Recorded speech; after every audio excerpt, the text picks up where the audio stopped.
Are you listening, sweethearts? It's dangerous enemy propaganda, so beware. This is Annie missing her mom's apple pie. I'm making do with rice 3 times a day. No beefsteaks in this national emergency. We are of course mixing cat and horse meat in our hamburgers, so we can save the rainforest. And you thought we were eating whales.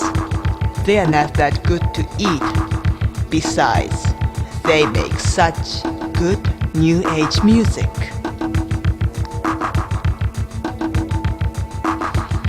Listen, your big boy president Frankie doesn't care about you. You have become real orphans just like me. Well, how are you gonna go home with all your ships at the bottom of the ocean?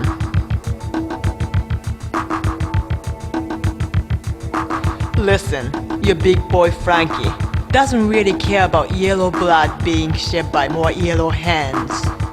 He was such a lapdog when the Dutch and the British did the same in Singapore and Hong Kong.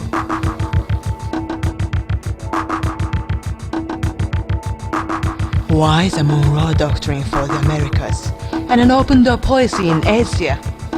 What about your own backyard that you clean up of Indians with lies, booze, and outright slaughter?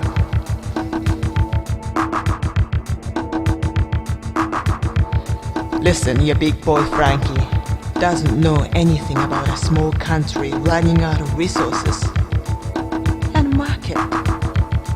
Of course you understood when your cousins in Europe wanted colonies.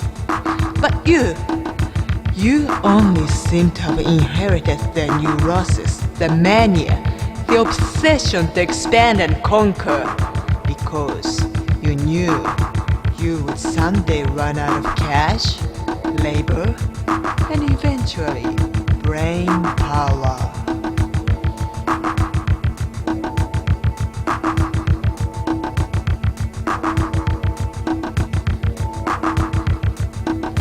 Happy birthday, Mr. President. Can you hear me? I saw you at Harvard in 1920 to brief you on our 100-year plan of conquest, drafted 4 years after the Kaiser's dream. It was me who planted that idea in your head so you would waste hundreds of thousands of your precious boys. That's right. We too were fighting the spread of communism in Manchuria, the same as you did in Vietnam. And it wasn't the transistor radios that rebuilt our industry.